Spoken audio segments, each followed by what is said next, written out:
We all want to be successful. We all want to become someone we're proud of. But the truth is, most people start in the wrong place. They begin with what they want: money, fame, a title, recognition. Some even start with how they plan to get there: studying harder, working longer hours, making connections. But very few pause to ask the one question that matters most: why? Why do you want success? Why does it matter to you? Why is this your path and not another? When you understand your why, everything changes. Success stops being about ticking boxes or impressing others. It becomes something deeply personal, something that fuels you even on the hard days. It becomes something you own, something that pulls you forward rather than something you chase. Think of it like this. If you're setting out on a journey, the vehicle you drive and the road you take both matter. But what matters more is the destination. And your destination, your purpose, is what gives meaning to the whole trip. Without it, you're just driving in circles. It's not about motion, it's about direction.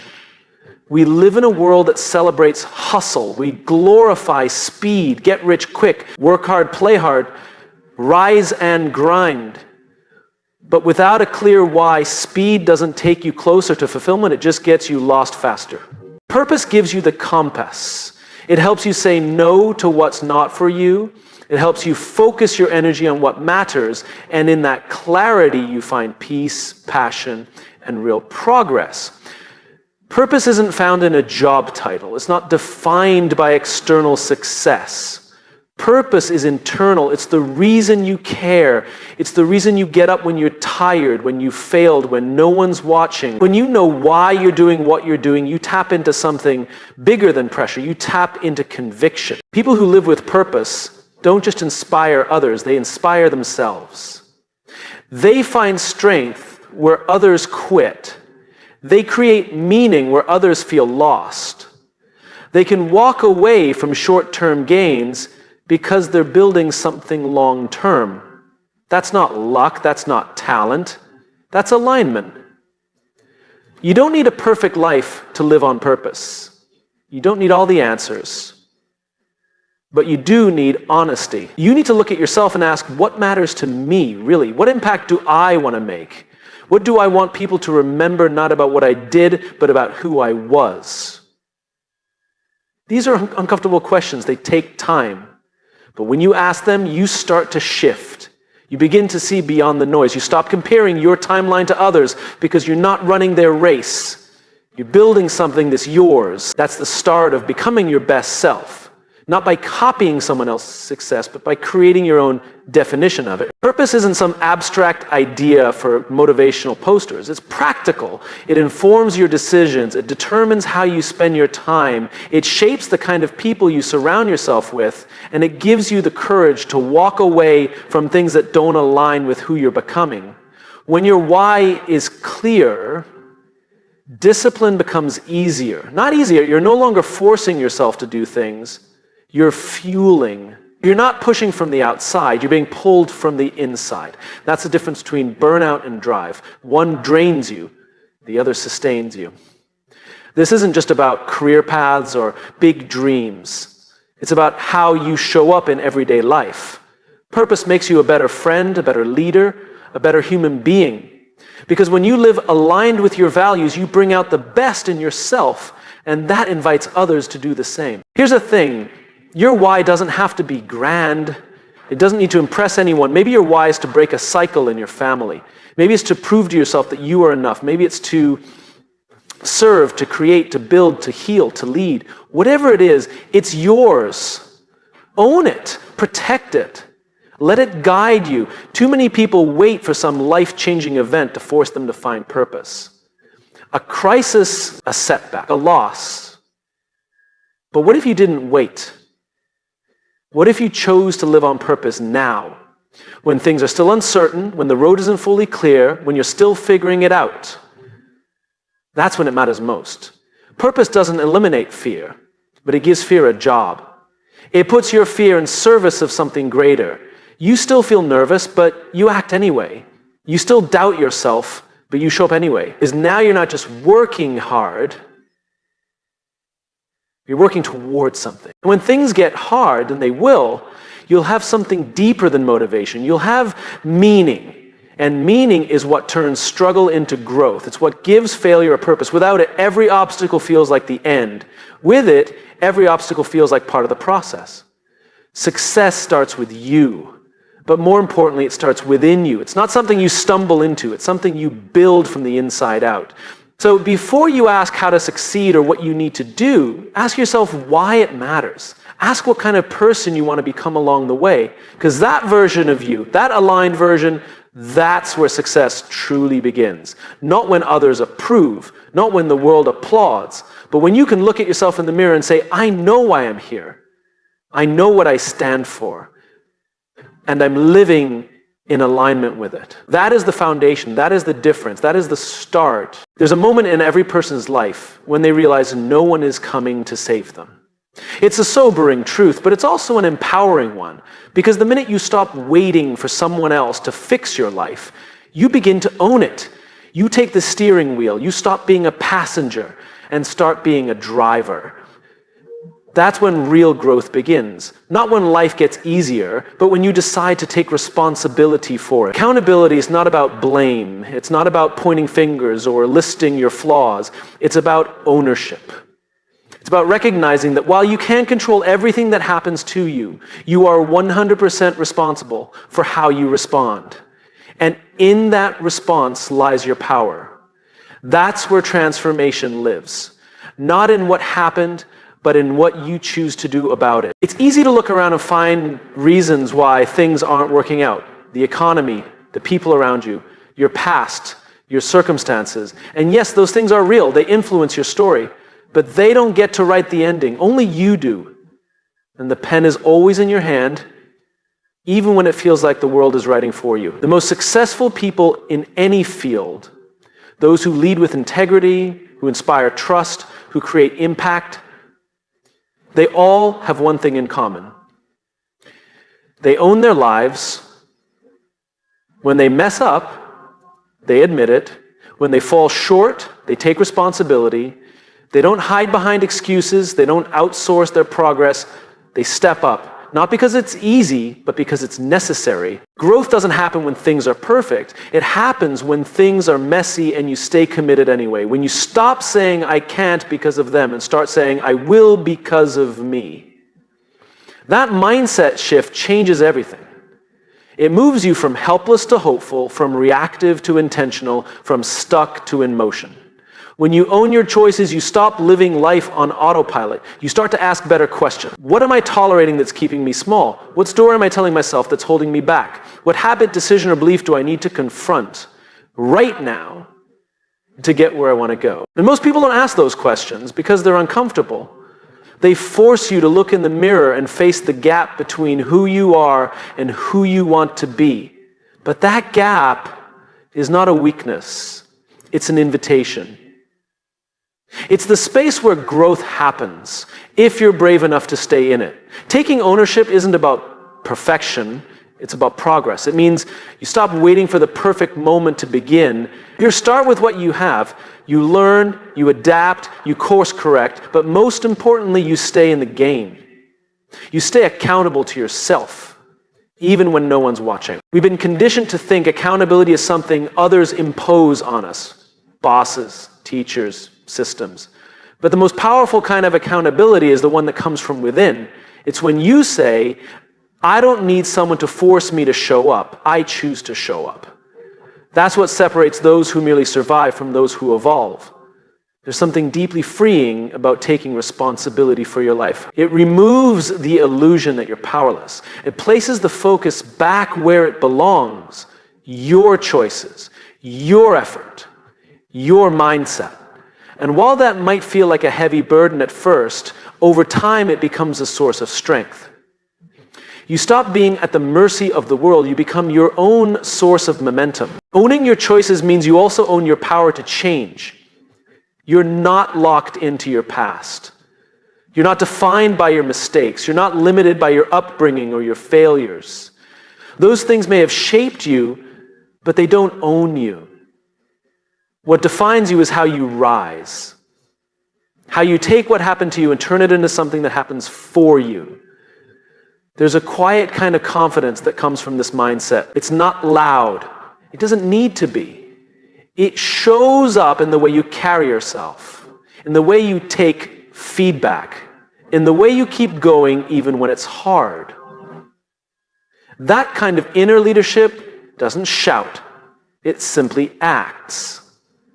And over time, that consistent ownership earns respect, trust, and results. When you begin to truly own your life, you start to build integrity with yourself. You say you're going to do something, and you do it. Not for applause, not for recognition, but because you said you would. And when your actions align with your values, you become unstoppable, not because you never fall, but because you always get back up. Owning your choices doesn't mean you never need help. In fact, it's the opposite. It means you recognize when you need support and you ask for it. Not from a place of dependence, but from a place of clarity. You know your role, your responsibility, your mission. And you seek out people who help you honor that, not escape from it. The truth is, the world doesn't owe you understanding. It doesn't owe you fairness. But it does respond to action. It responds to courage. And it responds to people who take responsibility for their impact on themselves, on others, on the world. When you step into that kind of leadership, the leadership of owning your own life, you send a ripple effect. You show others that it's possible, that accountability is not a punishment, but a path to purpose, that growth is not about doing everything right, but about refusing to run from what's hard. So take a moment right now and ask yourself, what in my life have I been avoiding responsibility for? As what area am I waiting for someone else to fix? And what would it look like to stop waiting and start choosing? To step forward and say, this is mine and I will handle it.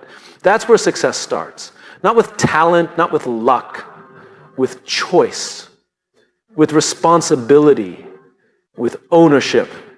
Because the moment you own your life, you reclaim your future. And in that act of taking responsibility, you begin to grow, not into someone else's version of success, but into the strongest, clearest, most resilient version of yourself. It was a lie we've been told, often subtly and sometimes loudly, that in order to succeed, you have to get everything right. You have to look the part, act the part, perform without mistakes, that success belongs to the people who never mess up, never stumble, never doubt themselves. But the truth is, perfection isn't the path to greatness. Progress is. And the people who make a real impact aren't the ones who avoid failure. They're the ones who keep moving through it. Somewhere along the way, we confused excellence with flawlessness. We learned to fear the messy middle. We began to believe that if we weren't the best right away, we weren't good enough. But growth doesn't look like a straight line. It's full of rough drafts, missteps, and days where you question everything.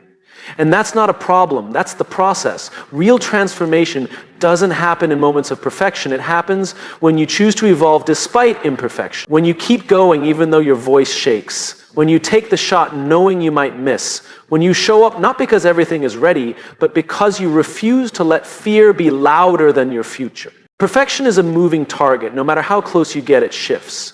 The moment you think you've arrived, you discover a new flaw, a new challenge, a new standard. And if you chase it, you'll spend your life running. You'll never be satisfied. You'll never feel like enough, because perfection isn't a goal, it's a trap. It convinces you to delay, to hide, to wait. But life doesn't wait. And neither does growth. Progress is honest, it's gritty, it's real. It says, I may not be where I want to be yet, but I'm closer than I was yesterday. That's the kind of mindset that builds character. It teaches resilience. It shifts your focus from performance to purpose. You stop asking, did I do it perfectly? And start asking, did I grow from this?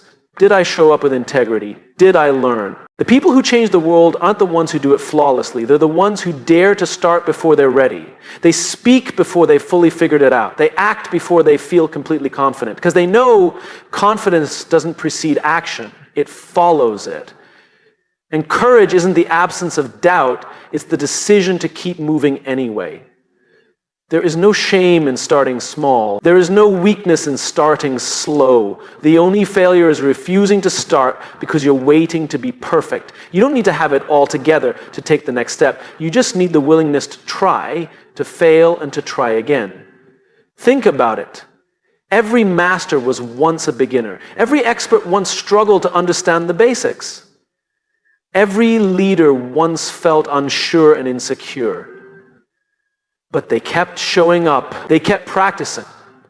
They kept refining their craft, not because they were perfect, but because they were committed. That's what separates those who succeed from those who stall. It's not brilliance. It's not luck. It's the quiet, repeated decision to keep evolving, to be better today than you were yesterday, even if it's just by a fraction. And over time, those tiny wins compound into something meaningful. That's how progress works. It's invisible at first. Then suddenly it's undeniable. We need to stop glorifying the highlight reels of other people's lives. We see the end result, the polished version, the applause. But we don't see the hours of doubt, the failed attempts, the nights spent wondering if it's worth it. But it's all part of it. The mess, the effort, the uncertainty. It's not a detour. It is the path. So many people hold back not because they lack potential, but because they fear imperfection. They wait for the right time, the right plan, the right version of themselves. But the right time rarely comes. The perfect plan never appears. And the best version of you, that version is built through action, through showing up, through imperfect, consistent effort. Progress requires humility.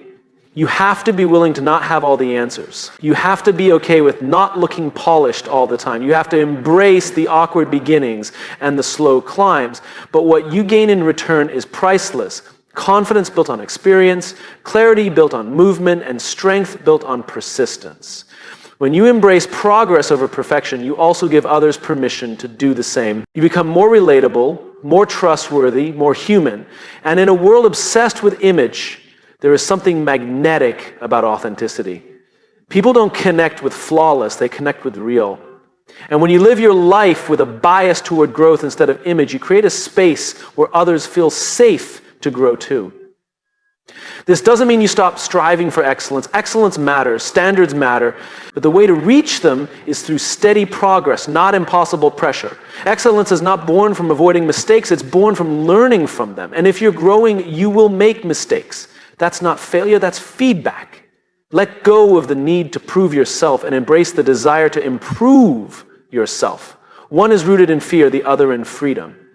One demands perfection, the other values process. And if you really want to become your best self, you have to choose the latter. You have to be willing to evolve. There will be days you fall short, days you feel like you're moving backwards. That's okay. Don't let those days define you. Let them refine you. Let them remind you that growth isn't linear. Some days are leaps, others are inches. What matters is that you don't stop moving. Success doesn't happen in a single moment. It's the accumulation of 1,000 choices to keep going, keep learning, keep stretching. Every time you show up, even when it's hard, even when it's not perfect, you're shaping your future. You're proving to yourself that your commitment is stronger than your fear. So stop waiting for perfect. It's not coming. Start where you are. Use what you have.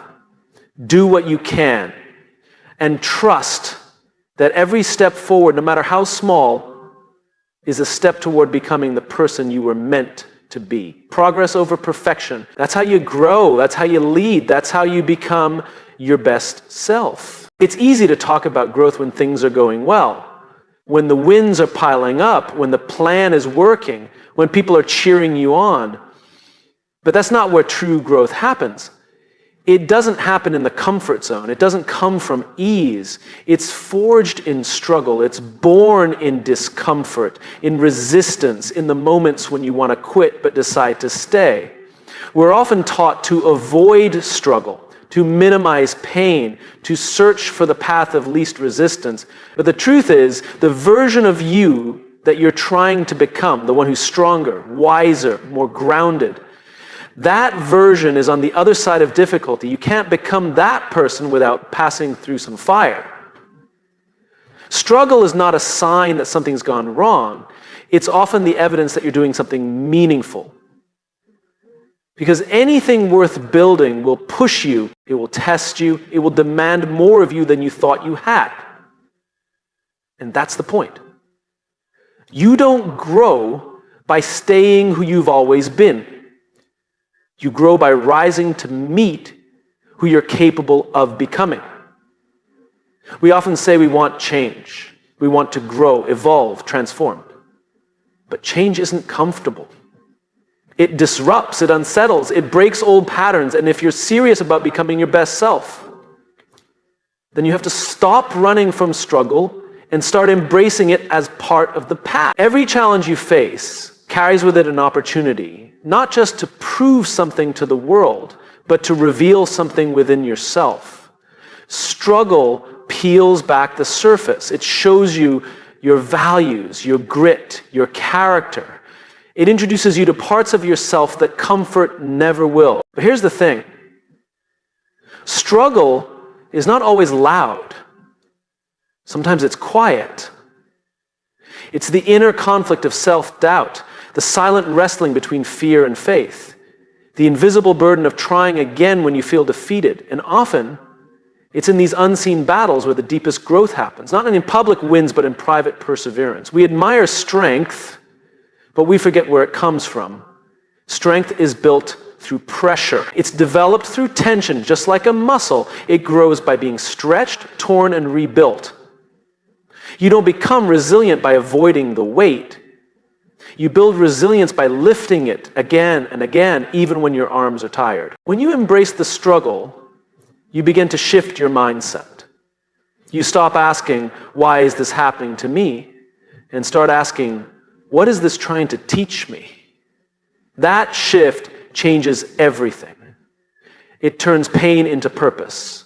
It turns hardship into fuel. It allows you to see every challenge as a part of your becoming, not a detour, but a direction. People often think that confidence comes from success, but that's not quite true. Confidence comes from knowing you can survive the hard things.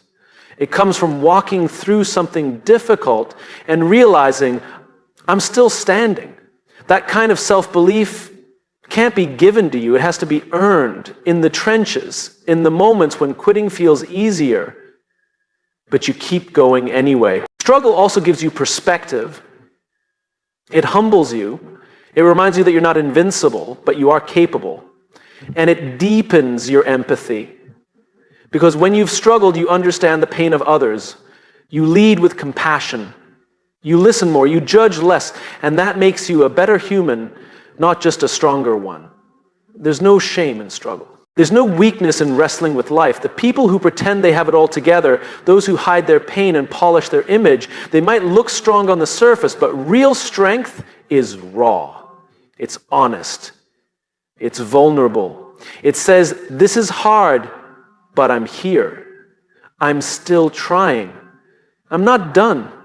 You don't have to love the struggle, but you can learn to respect it, to see it not as an enemy, but as a guide. The mountain doesn't block the path, it is the path. The resistance you feel is not a sign to stop. It's a sign that you're in the right place, that you're stretching, evolving, reaching for something bigger than yourself. And yes, there will be setbacks, there will be detours, there will be moments when you feel like nothing is working. That's part of it. Progress is not always visible. Growth is not always measurable. But just because you can't see the change doesn't mean it's not happening. Sometimes the biggest shifts are the ones that happen quietly in the dark beneath the surface. One of the most courageous things you can do is keep showing up when you feel unseen, to keep believing when the results haven't arrived yet. That's when character is built, not when it's easy, but when it's real. When you keep your promises to yourself, when you honor your values under pressure, when you stay true to your path even when the world doesn't notice. And here's the most powerful part. The struggle doesn't last forever. Nothing does. Seasons change. Storms pass. And when they do, you will have become someone new, someone wiser, someone deeper, Someone who didn't just survive, but who grew. The goal is not to avoid challenge. The goal is to become someone who can navigate it with grace and grit, who can face it without losing themselves, who can learn from it without becoming hardened by it. So if you're in a season of struggle right now, know this: you're not off course. You're not broken. You're being built. And the growth you are experiencing may not be visible today, but one day it will be. One day you'll look back and realize that this stretch, this tension, this challenge, it changed you in ways comfort never could. Keep going, keep learning, keep becoming. The struggle isn't here to stop you, it's here to shape you. Because growth doesn't live in perfection, it lives in the challenge. And the moment you stop fearing the struggle and start embracing it, is the moment you begin to step into your true potential. Leadership isn't about titles, positions, or authority. It's not reserved for the people at the top of the organizational chart. Real leadership starts long before anyone gives you permission. It begins the moment you decide to live with integrity, to act with intention, and to influence the world around you by being exactly who you are. True leadership starts from within. We often think influence comes from visibility, being in front of the room, holding the microphone, commanding attention, but the most powerful influence isn't loud, it's not flashy, it's rooted in authenticity. It's the quiet strength of someone who lives their values even when no one is watching. That kind of influence spreads not because it demands it, but because it earns it. There is something magnetic about authenticity. When you meet someone who is deeply grounded in who they are, who's not pretending, not performing, not posturing, you feel it. You trust them. You're drawn to them. Not because they're perfect, but because they're real. And in a world full of filters, facades, and surface-level success, being real is revolutionary. We've all seen leaders who lead from ego. They chase power instead of purpose. They seek applause instead of alignment. They use people instead of serving them. That kind of leadership might create short-term results, but it never creates lasting impact because people don't follow credentials. They follow character. They follow consistency. They follow someone who shows up the same way in every room because that person has done the work on the inside. When you lead from within, your influence is rooted in something deeper than ambition. It comes from clarity, from knowing what you stand for and why it matters. It comes from having the courage to show up, not as a version of yourself that the world expects, but as the person you truly are. And that's not easy, because authenticity requires vulnerability. It means being honest about your fears, your doubts, your failures. It means telling the truth even when it's uncomfortable, but that honesty creates connection, it breaks down walls, it builds trust, and trust is the foundation of all real leadership. People don't need you to be flawless, they need you to be honest. They don't need you to have all the answers, they need you to ask the right questions. They don't need you to pretend you've never failed. They need to know you failed and that you grew from it, because that gives them permission to do the same. Leadership from within is not about controlling others. It's about inspiring them. It's about creating space where people feel seen, heard, and safe enough to be themselves. That kind of leadership is rare, but when people experience it, they never forget it, because it speaks to something deeper in all of us, a desire to belong, to be part of something real, something meaningful. And here's the truth. You don't have to wait to lead. You don't have to be promoted. You don't need a title. You can start right where you are with how you treat people, with how you carry yourself, with how you show up every single day, because your influence isn't defined by your status, it's defined by your impact. When you take full responsibility for who you are and how you show up, you create influence without trying. You begin to model what's possible for others. You raise the standards simply by living it. And over time, people start to notice, not because you're trying to impress them, but because you've inspired them. This kind of leadership starts with self-awareness. You have to know your values. You have to know what you believe in, what you'll stand up for, what you'll walk away from. And that clarity only comes through honest reflection. It comes from asking yourself, who am I when no one's watching? Who do I want to be when things get hard? What kind of legacy do I want to leave? These aren't easy questions, but they are essential. Because if you don't define yourself, the world will do it for you. And you'll end up living someone else's version of success, chasing someone else's idea of leadership, instead of living from your own center. Leadership from within also means leading yourself first. You can't lead others with clarity if your own life is full of confusion. You can't ask people to be courageous if you avoid risk. You can't expect honesty if you're not willing to be honest with yourself. You become the message before you ever speak it. And your actions will always speak louder than your advice. There's a certain kind of peace that comes from living this way. Because when you lead from authenticity, you're not chasing approval. You're not constantly performing. You're not building your identity on the shaky foundation of other people's opinions. Instead, you're anchored, rooted, clear. And that kind of clarity becomes a compass, not just for you, but for those around you. And people are looking for that. In a noisy world, they're craving leaders who are real. Leaders who don't just talk about values, but live them. Leaders who aren't afraid to say, I don't know, or I made a mistake. Leaders who create cultures of honesty, compassion, and accountability. When you become that kind of leader, you stop managing people and start moving them. You don't have to push or pressure. You simply lead by example. And your example speaks louder than any motivational speech or strategic plan, because it's real, it's lived, it's felt. And here's the beautiful part. The more you lead from within, the more you empower others to do the same.